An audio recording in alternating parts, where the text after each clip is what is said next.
بسم اللہ الرحمن الرحیم الحمد للہ رب العالمین والصلاة والسلام علی رسولہ الکریم اما بعد۔ دین اسلام ایک مکمل ضابطۂ حیات ہے، اور یہ ایک ایسا دین ہے کہ جس کا نام اللہ رب العزت نے خود پسند فرمایا، اور یہ ایک ایسا دین ہے کہ اس کے آ جانے کے بعد اللہ رب العزت کے ہاں کوئی بھی دین مقبول نہیں ہے۔ یہ ایک ایسا دین ہے کہ اس نے ہر ایک کے حقوق اور واجبات کو کھل کر بیان کیا ہے۔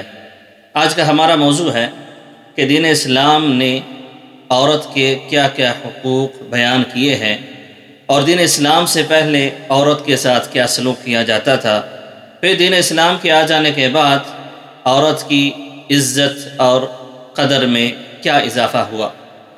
دور جاہلیت کے اندر عورت بڑی ہی ذلت اور رسوائی کی زندگی گزار رہی تھی۔ دین اسلام آیا تو اس نے عورت کو ایک بڑی عزت اور بڑا مقام عطا فرمایا۔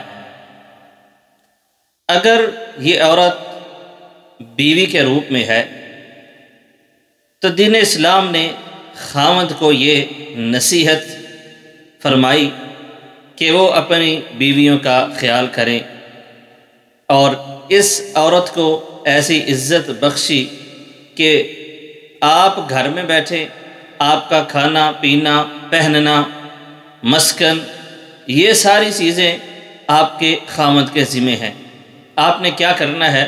وَقَرْنَ فِي بُيُوتِكُنَّ وَلَا تَبَرَّجْنَ تَبَرُّجَ الْجَاهِلِيَّةِ الْأُولَى، کہ آپ اپنے گھر میں رہیں، گھر میں قرار پکڑیں، جاہلیت کے رسم و رواج سے اپنے آپ کو دور رکھے۔ یہ عورت ہے، بیوی کے روپ میں ہے، اس کا کھانا پینا رہن سہن یہ ساری چیزیں خاوند کے ذمہ ہیں، اور پھر خاوند کو یہ نصیحت کی جا رہی ہے وَعَاشِرُوهُنَّ بِالْمَعْرُوفِ کہ ان کے ساتھ اچھے طریقے سے زندگی گزارے۔ پھر اگر خاوند اس پر ظلم کرتا ہے، زیادتی کرتا ہے، اس کے حقوق پورے نہیں کرتا، اس کو کھانے پینے لباس یہ ساری چیزیں اس کو مہیا نہیں کرتا، اسلام نے عورت کو یہ حق دیا ہے اور یہ اختیار دیا ہے کہ وہ اس خاوند سے نکاح کو فسخ کرے، خلع لے، اور کسی دوسرے خاوند سے شادی کر لے۔ جاہلیت کے اندر ایسا نہیں ہوتا تھا۔ جاہلیت میں اگر کوئی کسی سے شادی کرتا، اس کے ہاں بیٹا پیدا ہوتا تو باپ فوت ہو جاتا تو وہی بیٹا اس اپنی ماں سے نکاح کر لیتا۔ دین اسلام کے اندر اس طرح کا کوئی تصور نہیں پایا جاتا، بلکہ اسلام نے حرام اور حلال جو رشتے ہیں ان کو واضح طور پر بیان کر دیا۔ تو اسی طرح اگر یہ بیٹی کے روپ میں ہے، بیٹی کی صورت میں ہے یہ عورت، تو اسلام سے پہلے دور جاہلیت میں اس کے ساتھ بہت ظلم اور زیادتی کی جاتی تھی۔ اللہ تعالیٰ فرماتے ہیں وَإِذَا الْمَوْءُودَةُ سُئِلَتْ بِأَيِّ ذَنبٍ قُتِلَتْ، جب یہ زندہ درگور کی ہوئی بچی اس سے قیامت کے دن سوال کیا جائے گا بِأَيِّ ذَنبٍ قُتِلَتْ، یہ کس گناہ کی وجہ سے اس کو قتل کیا گیا۔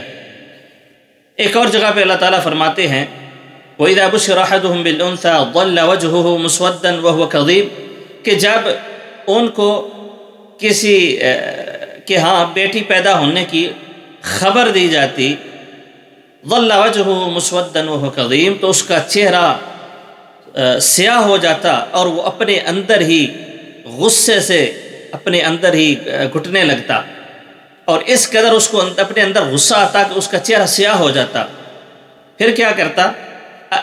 یتوارا من القوم من سوء ما بشر بہ، جو خبر اس کو سنائی گئی، جو بیٹی کی خوشخبری اس کو دی گئی، تو وہ اس خبر کو اپنے لیے بڑی رسوائی کا سبب سمجھتا۔ اب یہ کہتا کہ یا ایمسکہ علی ہون ام یدسہ فی التراب، اس رسوائی کی وجہ سے یا لوگوں سے چھپتا پھرتا، اور یہ سوچتا کہ اگر اس ذلت اور رسوائی کو برداشت کر کے اس لڑکی کو زندہ رکھوں یا اس کو پیدا ہونے کے بعد زندہ درگور کر دوں۔ دین اسلام آیا، دین اسلام نے یہ فضیلت بیان کی کہ جس کے ہاں بیٹیاں پیدا ہوں، حدیث کا مفہوم ہے جس کے ہاں بیٹیاں پیدا ہوں وہ ان کی اچھی تربیت کرے، ان کے کھانے پینے کا خیال رکھے، ان کی اچھی تربیت کرے، دین اسلام کے مطابق تربیت کرے، ان کو ادب سکھلائے، تو یہ بیٹیاں اس کے لیے قیامت کے دن جہنم، آگ اور اس کے درمیان حائل ہو جائیں گی، ستر اور حجاب کا کام دیں گی، اور دوسری حدیث کے مطابق اس شخص کے لیے جنت واجب ہو گئی۔ جس شخص کے پاس بیٹیاں ہوں ان کی اچھی تربیت کرے، ان کو ادب سکھائے، حتیٰ کہ وہ بالغ ہو جائیں اور ان کا اچھے طریقے سے نکاح کرے، تو یہ بیٹیاں اس کے لیے جنت میں جانے کا سبب ہیں۔ تو یہ دین اسلام کے اندر ایسا ہے۔ اسی طرح اگر یہ عورت ماں کے روپ میں ہے تو اولاد کو دین اسلام نے یہ وصیت کی ہے، انسان کو وصیت کی ہے، وَوَصَّيْنَا الْإِنسَانَ بِوَالِدَيْهِ إِحْسَانًا۔ اللہ فرماتے ہیں کہ ہم نے انسان کو یہ وصیت کی ہے کہ وہ اپنے والدین کے ساتھ حسن سلوک کرے۔ حَمَلَتْهُ أُمُّهُ كُرْهًا وَوَضَعَتْهُ كُرْهًا، کہ اس کی ماں نے بڑی تکلیف کے ساتھ اس کو اٹھائے رکھا، 9 ماہ تک اپنے پیٹ پہ رکھا، بڑی تکلیف میں رہی، وَوَضَعَتْهُ كُرْهًا، اور جب اس کو جنا تو پھر بھی بڑی تکلیف برداشت کر کے اس کو جنا۔ تو یہاں بھی اللہ تعالیٰ نے ماں کا الگ ذکر کیا ہے۔ پھر حدیث کے اندر آتا ہے کہ آپ علیہ الصلوۃ والسلام کے پاس ایک صحابی آتے ہیں، کہتے ہیں اللہ کے نبی میرے حسن سلوک کا سب سے زیادہ حقدار کون ہے؟ آپ علیہ الصلوۃ والسلام نے فرمایا آپ کی ماں۔ اس نے کہا اللہ کے رسول پھر؟ آپ علیہ الصلوۃ والسلام نے فرمایا آپ کی ماں۔ کہا پھر؟ کہا آپ کی ماں۔ کہا پھر؟ کہا آپ کا باپ۔ 3 دفعہ آپ علیہ الصلوۃ والسلام نے حسن سلوک کا زیادہ حقدار وہ ماں کو بتلایا، اور 4تھی مرتبہ کہا کہ آپ کا باپ۔ تو اس کی بہت زیادہ فضیلت ہے، جو اپنے والدین کے ساتھ حسن سلوک کرتے ہیں، یہ ایک الگ موضوع ہے۔ تو ماں کے روپ میں ہو، بیوی کے روپ میں ہو، بیٹی کے روپ میں ہو، اسلام نے عورت کو عزت سے نوازا اور گھر بیٹھنے کا کہا کہ آپ گھر بیٹھیں، آپ کے کھانے پینے کا انتظام اگر آپ بیوی ہیں تو خاوند کرے گا، اگر آپ بیٹی ہیں تو آپ کا باپ کرے گا، اگر باپ نہیں ہے آپ کے بھائی ہیں تو آپ کے کھانے کا انتظام آپ کے بھائی کریں گے، اگر آپ ماں بن گئی ہیں تو آپ کی اولاد آپ کے کھانے پینے رہنے کا یہ بندوبست کریں گی۔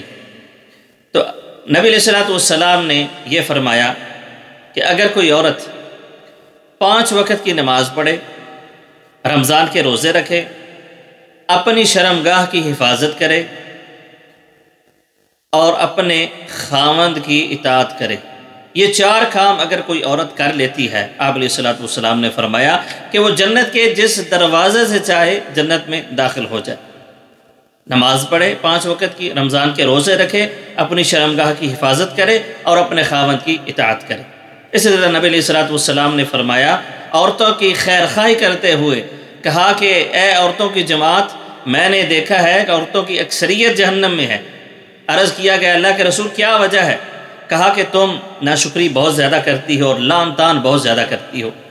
تو وہ گناہ جو عورتیں کرتی ہیں جس کی وجہ سے عورتوں کو جہنم میں کثرت سے ڈالا جائے گا، آپ علیہ الصلوۃ والسلام نے ان کی خیر خواہی کرتے ہوئے پہلے ہی بتلا دیا کہ لعن طعن زیادہ کرو گی، خاوند کی ناشکری کرو گی تو اللہ تعالیٰ تمہیں جہنم میں پھینک دے گا۔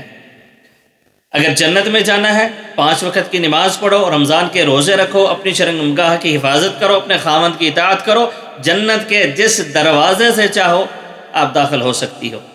تو یہ مسلمان مومنات محسنات وہ عورتیں ہیں جو باپردہ ہے، گھروں میں رہتی ہیں اور اپنی شرمگاہ کی حفاظت کرتی ہیں، اپنے جسم کی حفاظت کرتی ہیں، اپنے حجاب کی حفاظت کرتی ہیں، تو ایسی عورتیں ہیں جن کے لیے جنت کے دروازے کھلے ہیں۔ اس کے برعکس وہ عورتیں جن کے بارے میں نبی صلی اللہ علیہ وسلم نے کہا کہ یہ عورتیں جہنم میں جائیں گی، کون سی ہیں؟ کاسیات عاریات، لباس پہنا ہوا ہے لیکن پھر بھی ننگی ہیں، اتنا تنگ لباس ہے کہ ان کا سارا جسم اس لباس سے نظر آ رہا ہے، یا آدھا لباس پہنا ہوا ہے آدھا نہیں پہنا ہوا، یا لباس اتنا باریک ہے کہ جسم اس لباس سے نظر آ رہا ہے۔